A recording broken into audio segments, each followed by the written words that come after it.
Student, आज हम आगे का टॉपिक स्टडी करेंगे। अगला टॉपिक है आपका principles of conciseness. Conciseness refer to thoughts expressed in a few words. कि जो आपका कंसाइसनेस है वो एक ऐसा थॉट है जो कि आप फ्यू वर्ड्स में एक्सप्रेस कर सकते हो। It is an important factor in effective communication. कि ये एक बहुत ही इम्पॉर्टेंट फैक्टर है इफ़ेक्टिव कम्युनिकेशन के लिए। It means saying what is required to be said and nothing more। कि इसमें क्या होता है, इसमें है कि इसका मतलब बनता है कि आप जो बोल रहे हो उसकी रिक्वायरमेंट है, इसके अलावा और कुछ नहीं है। Verbiage, unnecessary details and lengthy paragraphs make communication absurd and ineffective। कि जब आप अपनी कम्युनिकेशन के बीच में बहुत ज़्यादा बोलना शुरू कर दो, एक लंबा सा लेक्चर दे दो और अननेसेसरी थिंग्स डिटेल्स देना शुरू कर दो या कुछ और एक्टिविटीज़ को बीच में इन्वॉल्व करते हो, तो कह रहा कि ये जो है इट्स नॉट गुड। ये इससे आपकी कम्युनिकेशन जो है वो इफ़ेक्टिव नहीं होती है। We must exclude those words and sentence from our message which are not likely to bring describe result. कि वी मस्ट एक्सक्लूज कि हमें उन वर्ड्स या उन सेंटेंस का यूज़ करना चाहिए अपने मैसेज के दौरान जो कि आपने जो आपके रिज़ल्ट को डिस्क्राइब करें, जो आपको अच्छे से समझाएं, सामने वाले को बताएं कि आप क्या बोलना चाहते हो। The message which is expressed in few words. कि जो मैसेज जो है आप एक्सप्रेस कर रहे हो कुछ वर्ड्स को लेकर, in more impressive and effective than the same message. कि जो कि आपका बहुत जब आप थोड़े से मैसेज को लेकर आप कुछ वर्ड्स को लेकर कुछ बोलते हो, बहुत ज़्यादा वो इम्प्रेसिव होता है, इफ़ेक्टिव होता है। And then the same message express through long and complete sentence. और उसके बाद आप उस मैसेज को, सेम मैसेज को एक्सप्रेस करते हो लॉन्ग एंड कंप्लीट सेंटेंस के through. The communicator must organise the message in such a way that every word in message meaningful and for interest to the receiver. कि जो communicator होता है वो अपनी मैसेज में अपनी जब वो बातचीत करता है तो कुछ ऐसे वर्ड्स का यूज़ करना चाहिए उसको अपने मैसेज को बोलते समय कि उसका जो रिसीवर है उसको आपके वर्ड्स जब सुन रहा हो तो बहुत इंटरेस्ट आए, मतलब उसको बोरियत ना महसूस हो। The word or a sentence which does not contribute to achieve the purpose of a communication should be carefully omitted। कि जो सेंटेंस या वर्ड आपकी कम्युनिकेशन में ज़्यादा महत्वपूर्ण नहीं होते हैं, जिनका कोई पर्पस नहीं होता है, कोई टारगेट अचीव नहीं होता है, कुछ भी नहीं है, तो ऐसे वर्ड्स को क्या करना चाहिए, हमें छोड़ देना चाहिए। The communicator must avoid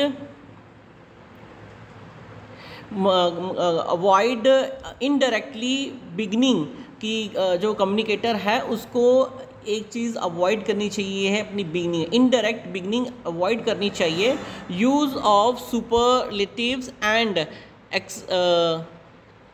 extractions of connections. कि आपको कुछ जो हैवी वर्ड्स हैं आपके क्या कहते हैं, सुपरलेटिव्स वर्ड्स हैं, उनका यूज़ आपको अपने कंटेंट्स के अंदर लेना चाहिए।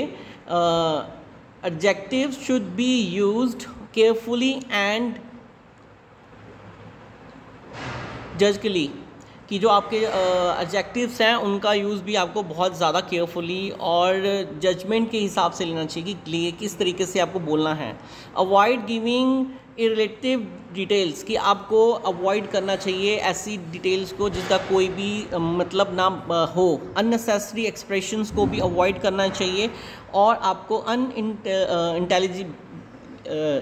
इंटेलिजिबल सेंटेंस को भी अवॉइड करना चाहिए ताकि आपकी जो है इफ़ेक्टिव कम्युनिकेशन हो सके। ठीक है. Now next is your principles of coherence. The word coherence is used to refer to make sense of relationship between single unit. कि जो coherence word है उसका एक सेंस बनता है, एक रिलेशनशिप बिटवीन एक सिंगल यूनिट का रिलेशनशिप बनता है.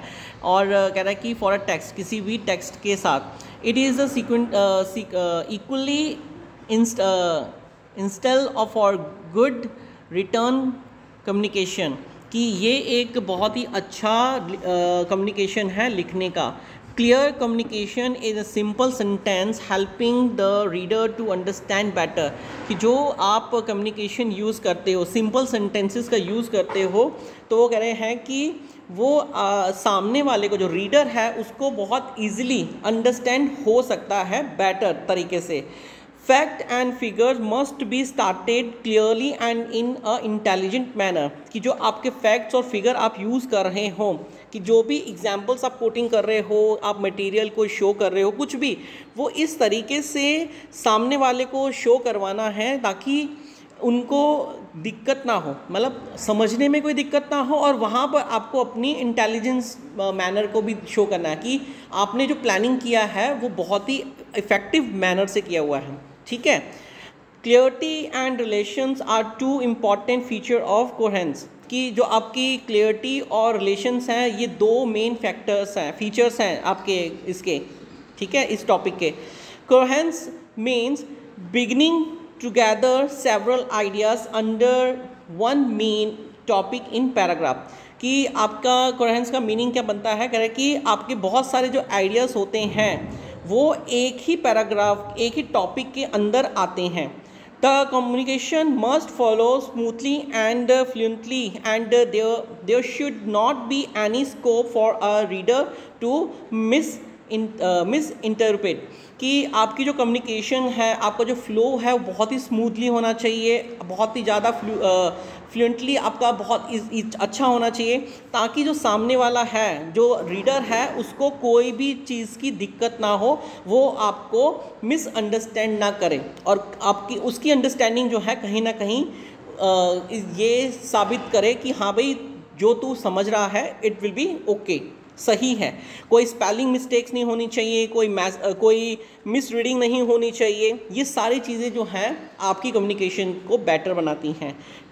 Coherence in the different part of message led to meaningful communication where the writer communicator is well received, read, understood and acts upon by the reader receiver.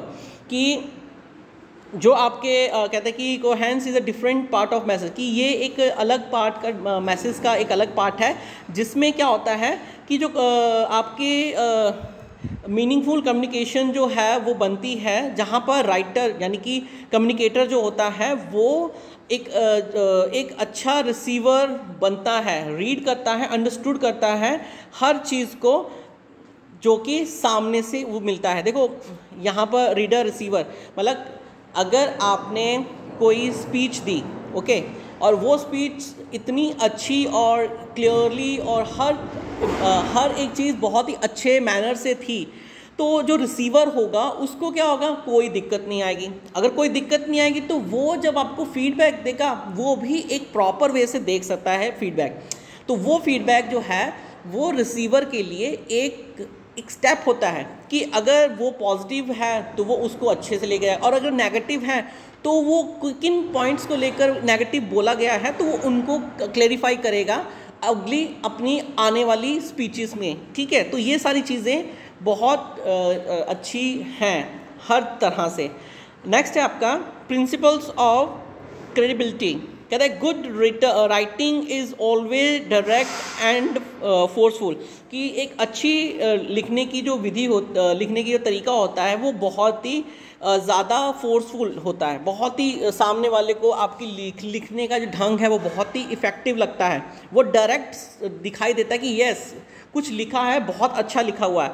It has the power and capability to bring out a reaction and describe effect. कि ये एक बहुत ही powerful capability है कि आप कहता है कि to bring out a reaction, कि आप जब किसी चीज़ को पढ़ते हो, देखते हो, समझते हो, उसके ऊपर आपका जो पॉजिटिव रिएक्शन है वो किस तरह से है और आप उसको किस तरह से इफेक्टिवली ले रहे हो।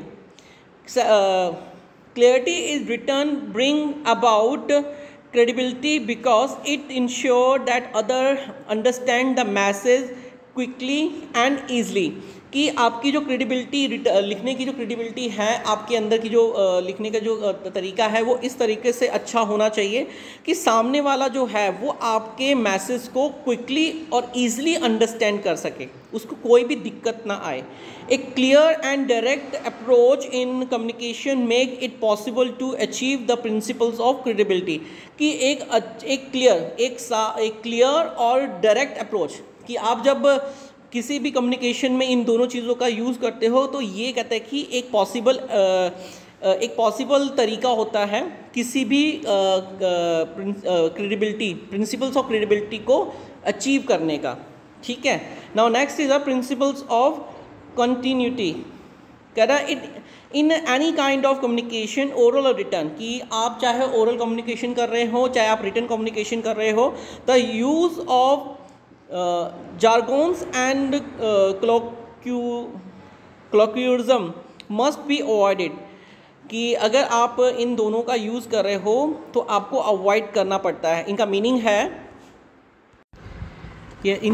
है जैग्रॉन्स का मीनिंग होता है शब्द जाल और क्लोक्यूरिज्म का मतलब होता है बोलचाल, कि आपको इन दोनों चीज़ों का, बोलचाल का मतलब है आप जब किसी से बात कर रहे हो तो आप ऐसी कोई शब्दों का जाल मत बुने, मतलब उनको आपकी कम्युनिकेशन जो है वो इफ़ेक्टिव तभी लगेगी जब आप क्लियरली समझाओगे किसी को, तो ये चीज़ों को आपको अवॉइड करना चाहिए। While writing jargons should not be used as it can be make the message confused and unclear, कि लिखते समय आपको अपने शब्द जाल जो आपके जब लिख रहे हो तो आपको इन चीज़ों को छोड़ना चाहिए, ताकि जो भी आप लिख रहे हो वो एकदम क्लियर हो, कंफ्यूजिंग टाइप नहीं होना चाहिए। ठीक है, तो ब्रीविटी और use of fewer word bring about continuity and add grace to the communication, कि आपको अपने क्या कहते हैं जो वर्ड्स हैं आपको ऐसे लेने चाहिए जो कि आपके कंटिन्यूटी, आपकी जो लिखने की, कम्युनिकेशन करने की, उसकी कंटिन्यूटी को ग्रेस करें, मतलब आपके लिखने के जो आप लिख रहे हो तो लिखावट जो लिख रहे हो, पैराग्राफ लिख रहे हो या बोल रहे हो, वो निखर कर सामने आए। The effect of good writing depend on it style, कि जो अच्छी लिखने की विधि होती है वो डिपेंड करती है स्टाइल के ऊपर।